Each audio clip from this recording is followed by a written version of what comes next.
Welcome students. आज जिस topic की अब हम लोग बात करेंगे उसका नाम है इलेक्ट्रिक फील्ड। किस टॉपिक की बात करें हम लोग बेटा? Electric field. नाम से फीलिंग आ रही होगी। फील्ड मतलब एरिया। एरिया मतलब क्या भाई? एरिया क्या होता है? तो इलेक्ट्रिक फील्ड मतलब चार्ज की फील्ड। इलेक्ट्रिक आपको पता है ना, चार्ज का वर्ड यूज़ हो रहा था, तो चार्ज की field. Electric field means charge की फील्ड। हमें पता है कि कोई भी चार्ज अपने आसपास के दूसरे चार्जेस पे फोर्स अप्लाई करता है। कोई भी चार्ज अपने आसपास के दूसरे चार्जेस पर फोर्स अप्लाई करता है, ये हमें पता है। अब सवाल ये उठता है, ये कितनी दूर तक फोर्स अप्लाई कर सकता है? तो हमें पता है कि अगर फोर्स का फॉर्मूला हम देखें तो ये होता है 1/4πε0 Q1 Q2/r²। तो मैंने कहा ये कितनी दूर तक फोर्स अप्लाई करता है, यानी फोर्स को ज़ीरो होने के लिए r तो इनफाइनाइट होना चाहिए। तो क्या इलेक्ट्रिक फील्ड इनफाइनाइट तक होती है? जी नहीं, इलेक्ट्रिक फील्ड इनफाइनाइट तक नहीं होती, क्योंकि एक्चुअल में ये वो नहीं है कि कहाँ तक फोर्स अप्लाई करता है, बल्कि आपको ये जानना चाहिए कि कहाँ तक, किस रेंज तक ये इफ़ेक्टिव फोर्स अप्लाई करता है। इफ़ेक्टिव फोर्स मतलब force can be experienced by another charge. Force को वो फील कर सके चार्ज। अब बहुत इनफाइनाइट डिस्टेंस पर होगा या उससे थोड़ा कम भी होगा तो फोर्स इफेक्टिव नहीं होगा। That can not be experienced by the test charge. तो वो डिस्टेंस, वो एरिया जहाँ तक एक चार्ज दूसरे चार्ज पर इफेक्टिव फोर्स अप्लाई कर सके, उसको हम बोलते हैं इलेक्ट्रिक फील्ड। तो area around a charge in which any other charged particle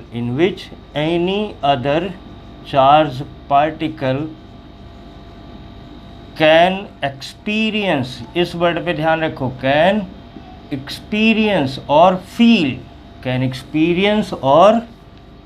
feel the force of attraction और रिपल्सन। जहाँ तक वो अट्रैक्शन या रिपल्सन के फोर्स को एक्सपीरियंस कर सकता है, फील कर सकता है, उस एरिया को हम लोग बोलते हैं इलेक्ट्रिक फील्ड। क्लियर है मेरी बात?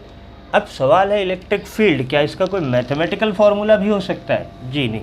या एरिया का हमें कोई फार्मूला लेके नहीं आना, ना कोई हमारे सिलेबस में है, बल्कि एक्चुअल में जो हम अगला टॉपिक पढ़ने वाले हैं उसी को हम लोग इलेक्ट्रिक फील्ड के नाम से जानते हैं।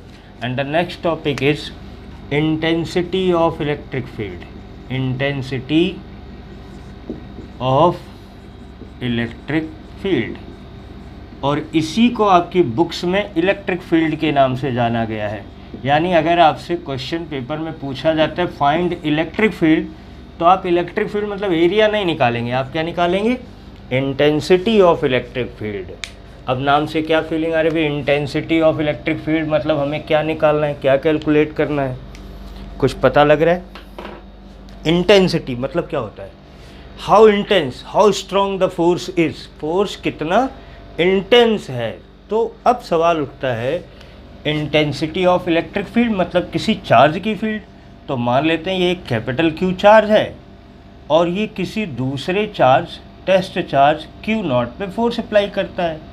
तो मैंने कहा how intense the force is, how strong the force is, तो आप कहेंगे भाई फोर्स इज 1/4πε0 Q0/r²। यही तो है ना फोर्स।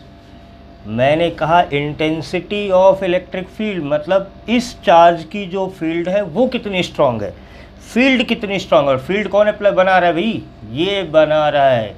लेकिन ये जो फोर्स तुमने लिखा है इसमें ये दोनों रिस्पॉन्सिबल हैं, Q भी और Q0 भी। ये जो फोर्स है वो कैपिटल Q के कारण भी है और स्मॉल Q0 के कारण भी है। पर हमें तो इसकी स्ट्रॉन्गनेस जाननी है ना, या हमें दोनों की स्ट्रॉन्गनेस जाननी है? नहीं, हमें इसकी स्ट्रेंथ का आइडिया लगाना है। तो इसका फोर्स रिस्पॉन्सिबल यानी इसका फोर्स नहीं होना चाहिए। अब ये कैसे पॉसिबल होगा भाई कि दो चार्ज हों जिनमें से एक फोर्स अप्लाई करे और दूसरा अप्लाई ना करे? ये तो बहुत अजीब बात हो गई। तो कंसिडरेशन के तौर पे हमने कहा भाई हमारा क्यू नॉट इतना छोटा होना चाहिए कि वो इफ़ेक्टिव ना हो, वो इफ़ेक्टिव ना हो मतलब उसकी फील्ड यहाँ तक ना हो लेकिन इसकी फील्ड वहाँ तक हो। मतलब हमारा टेस्ट चार्ज बहुत छोटा होना चाहिए, जबकि ये वाला चार्ज कुछ भी हो सकता है। अब बहुत छोटा करने के लिए मैथमेटिक्स में लिमिट वर्ड का यूज़ किया गया है। लिमिट आप लोगों को पता ही होगी। तो इसको थोड़ा ऐसे पढ़ते हैं कि क्यू नॉट चार्ज पर ये जो फोर्स अप्लाई कर रहा है वो है एफ। क्यू नॉट चार्ज पे जो फोर्स अप्लाई किया जा रहा है कैपिटल क्यू के द्वारा, यानी उसकी स्ट्रेंथ जो है वो क्या है? एफ। एफ मतलब फोर्स, जो अभी हमने लिखा था। एफ क्या था? 1/4πε0 q not by r square. तो इस स्मॉल क्यू नॉट चार्ज पे ये जो फोर्स अप्लाई कर रहा है दैट इज एफ। तो यूनिट चार्ज पे कितना फोर्स अप्लाई करेगा? F by q naught. F by q naught. तो f by q naught should be electric field of this charge. पर मैंने तो कहा था क्यू नॉट बहुत छोटा होना चाहिए। तो बहुत छोटा होने के लिए मैथमेटिक्स के हिसाब से हमने इसको क्यू नॉट टेंडिंग टू 0 कर दिया। यानी ये इतना छोटा है कि अगर उससे कम हुआ तो क्या हो जाएगा? 0 हो जाएगा। अब ये जो value I this is your electric field. ये जो वैल्यू है वो क्या है बेटा? इलेक्ट्रिक फील्ड है, क्योंकि इसमें क्यू नॉट बहुत छोटा है। तो कई बार आपसे पूछ लेते हैं कि भाई ये क्यू नॉट टेंडिंग टू 0 क्या दिखा रहा है, क्या बताने की कोशिश कर रहा है, किस चीज़ को रिप्रेजेंट कर रहा है? तो ये बता रहा है कि जो टेस्ट चार्ज है वो बहुत छोटा चार्ज है। लेकिन आप लोगों की बुक्स में कई बार कहीं पे भी लिखा हुआ है क्यू नॉट टेस्ट चार्ज जो है वो यूनिट पॉजिटिव चार्ज है। क्या लिखा हुआ है बेटा? यूनिट पॉजिटिव चार्ज है। पर एक्चुअल में मुझे नहीं लगता ऐसा होना चाहिए। बाकी जो लोग वीडियोस देखेंगे वो ऐसा हमें बताएंगे। उन्होंने फॉर्मूले के हिसाब से आई थिंक क्यू नॉट को 1 बोल दिया है, क्योंकि फॉर्मूला क्या निकल के आता है ज़रा उसकी बात करें। इतना मैं आपको जो नोट करना है वो रख सकते हैं। हमारे हिसाब से इलेक्ट्रिक फील्ड का फॉर्मूला हुआ limit q not tending to 0 F by q not. अब लिमिट को सॉल्व करने का तरीका मैथमेटिक्स में क्या है भाई? लिमिट वैल्यू हम पुट कर देते हैं। लेकिन लिमिट वैल्यू पुट करते हुए, जिन लोगों के पास मैथ्स है उनको पता होगा कि लिमिट वैल्यू पुट करते हुए हमें ध्यान रखना होता है कि जो वैल्यू आती है वो अनडिफाइंड नहीं आनी चाहिए। अनडिफाइंड मतलब इनफाइनाइट नहीं आना चाहिए, नेगेटिव का रूट नहीं आना चाहिए। इस तरह की वैल्यूज़ अलाउड नहीं होती हैं। तो अगर मैं क्यू नॉट को 0 रखता हूँ तो ये इनफाइनाइट आ जाएगा, यानी हम ऐसा नहीं कर सकते। इस केस में हम क्या करते हैं?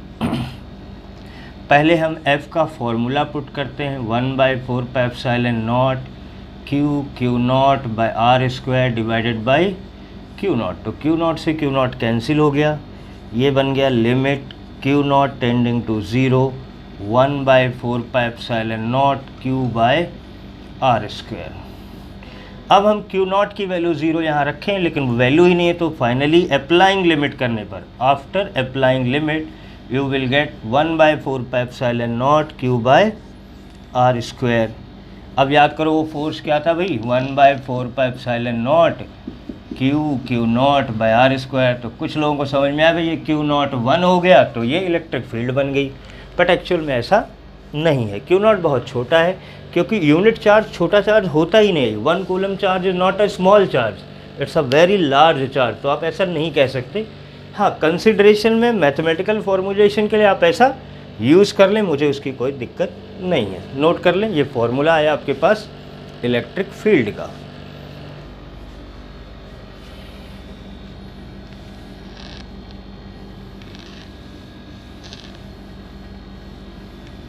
तो हमने भी किसी चार्ज के कारण या कह लो किसी पॉइंट चार्ज के कारण इलेक्ट्रिक फील्ड निकाल ली।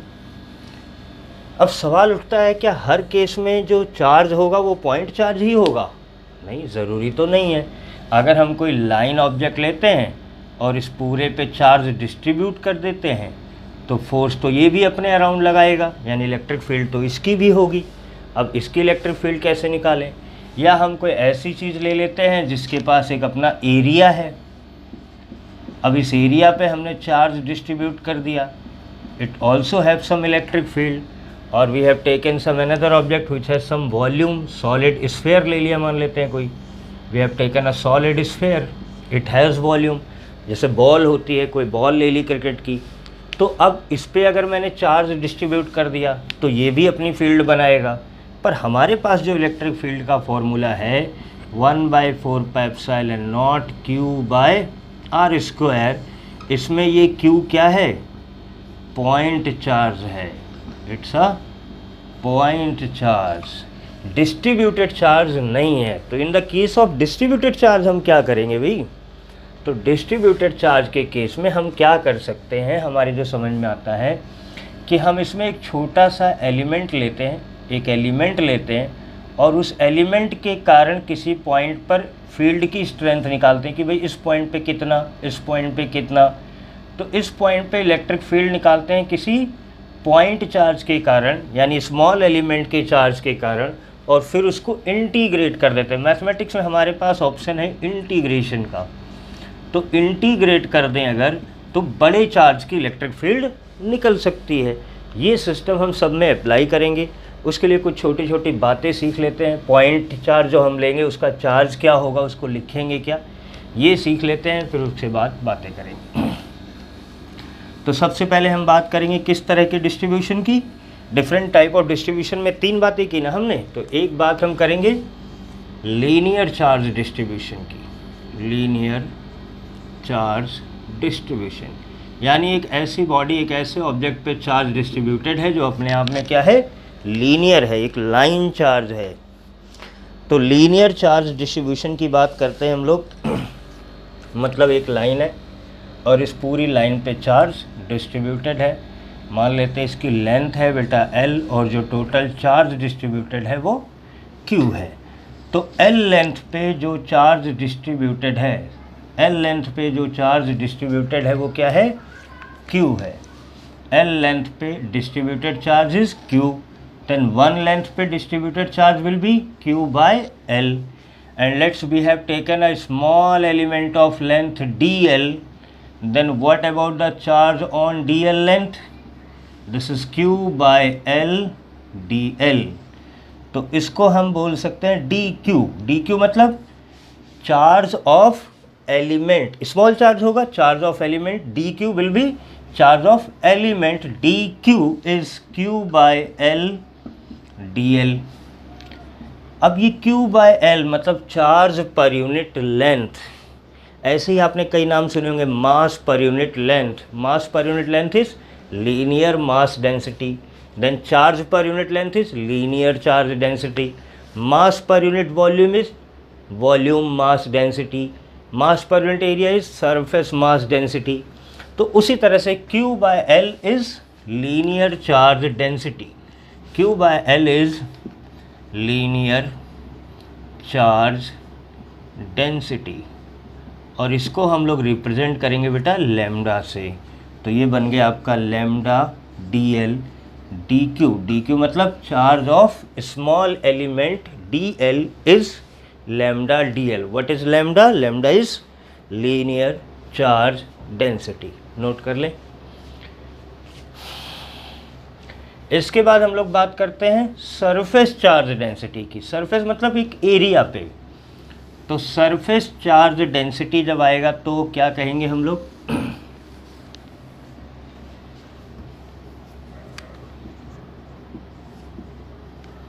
यानी हमने एक स्मॉल एरिया लिया या एक ऐसी ऑब्जेक्ट लिया जिसके पास एक सरफेस है, और इस सरफेस जिसकी एरिया हम लोग ले लेते हैं dA। क्या ले लेते हैं बेटा? A एरिया है, इस पूरी सरफेस की एरिया है A, और इस पे जो चार्ज डिस्ट्रीब्यूटेड है वो है Q। तो हम ऐसा बोल सकते हैं कि A एरिया पे जो डिस्ट्रीब्यूटेड चार्ज है वो है Q। तो 1 एरिया पे डिस्ट्रीब्यूटेड चार्ज Q/A। और अगर हम यहाँ एक स्मॉल एरिया कंसीडर करते हैं dA, जिसको हम एलिमेंट कहेंगे, तो dA एरिया का चार्ज क्या हो जाएगा? Charge of small area d a will be equal to q by a d a. और इस क्यू बाई ए को क्या कहेंगे बेटा? अभी थोड़ी देर पहले बताया था, Q by A is surface charge density which is represented by sigma. इसको किससे रिप्रेजेंट करेंगे? सिग्मा से। तो ये फाइनली बन जाएगा सिग्मा डी ए। तो charge of small element d q will be sigma d A. ये तब हम यूज़ करेंगे जब हम बात ऐसे ऑब्जेक्ट की कर रहे होंगे जिसके पास सरफेस एरिया है, उसके पास वॉल्यूम नहीं है। ये ध्यान रखना है, सरफेस एरिया है, वॉल्यूम नहीं है। नोट कर लें ये भी। और अगर कोई तीसरे टाइप का ऑब्जेक्ट आता है भी जिसके पास वॉल्यूम हो तो वॉल्यूम चार्ज डेंसिटी, कहानी बिल्कुल सेम रहने वाली है। हम ऐसा ऑब्जेक्ट ले लेते हैं जिसके पास क्या है, एक वॉल्यूम है। जैसे कोई स्फेरिकल बॉल ले लिया हमने। अब स्फेरिकल बॉल ले लिया जिसका वॉल्यूम है v, और इस v एरिया पे डिस्ट्रीब्यूटेड चार्ज हुआ q। v एरिया पे डिस्ट्रीब्यूटेड, सॉरी v वॉल्यूम पे, नॉट एरिया, v वॉल्यूम पे डिस्ट्रीब्यूटेड चार्ज हुआ q। तो 1 वॉल्यूम पे q by v। A small volume considered dv, q by v यानी चार्ज पर यूनिट वॉल्यूम इंटू dv। और q by v will be volume charge density. क्या होगा बेटा? ये वॉल्यूम चार्ज डेंसिटी। तो q बाई v को हम लोग लिखेंगे रो से, रो dv। तो इस dq मतलब charge of small volume dv is equal to rho dv। Clear है सभी को? तो ये हमने कुछ डिस्ट्रीब्यूशंस पढ़े। अब इनका यूज़ करके डिफरेंट टाइप के ऑब्जेक्ट्स के लिए हम इलेक्ट्रिक फील्ड निकालेंगे। ऐसे ऑब्जेक्ट्स जिनके पास लाइन हो, या ऐसे ऑब्जेक्ट्स जिनके पास एरिया हो, या फिर वॉल्यूम हो, इनके लिए हम लोग इलेक्ट्रिक फील्ड का फॉर्मूला डिराइव करेंगे। क्योंकि पहले जो इलेक्ट्रिक फील्ड का फॉर्मूला हमने E is equal to 1/4 pi epsilon not Q by r square पड़ा हुआ है। This is only applicable for spherical charge, for point spherical charge. Is it clear to all of you? Note कर लीजिए। Thank you for the day.